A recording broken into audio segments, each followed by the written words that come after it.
Thanks for listening. This is Brian Hurley from Business Performance Improvement.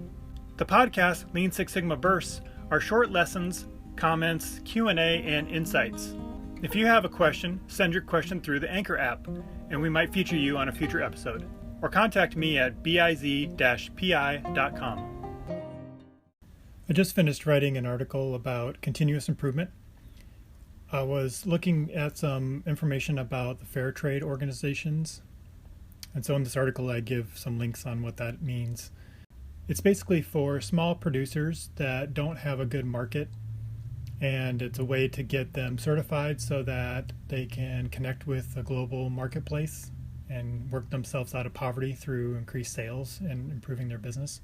I've also been part of the Certified B Corporation since 2018.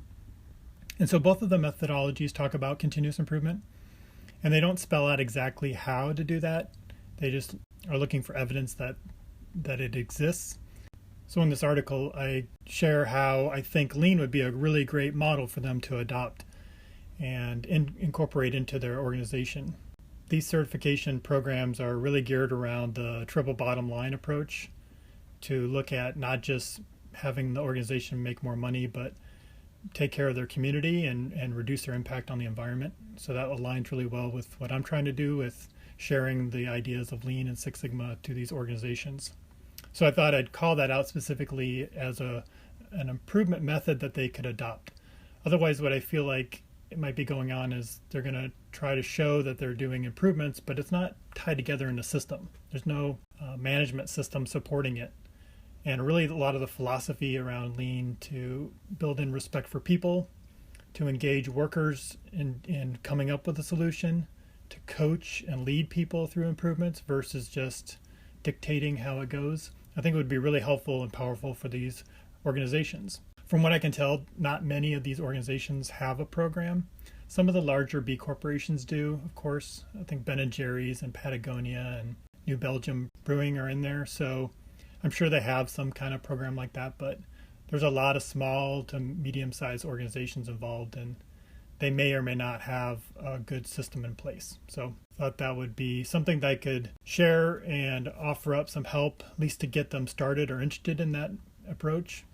I also think Lean does a really good job of dealing with kind of the environmental and social element, not directly, but I think a lot of the philosophy and principles around it are really strong. I have previous articles, and I'll link to that in the notes as well, that talk about Toyota's program and what they do for the community and the environment. And they're a leader in those two spaces as well. So they're practicing that as the founders and developers of the Lean system. So I think it aligns fairly well, even though it's not specifically called out as an important part of the TPS initiative. So I just wanted to share the article, and if you know an organization that fits into this kind of social mission element and wants to learn more about Lean, then maybe you can direct them to that article. Thanks. Lean6sigmadefinition.com has a list of glossary items about popular process improvement terms, along with the history of Lean and Six Sigma methods, and key influencers like Dr. Edward Deming, Henry Ford, Taiichi Ohno, Shigeo Shingo, and many more. You can also learn how to access affordable Lean and Six Sigma training and certification. Visit Lean6sigmadefinition.com.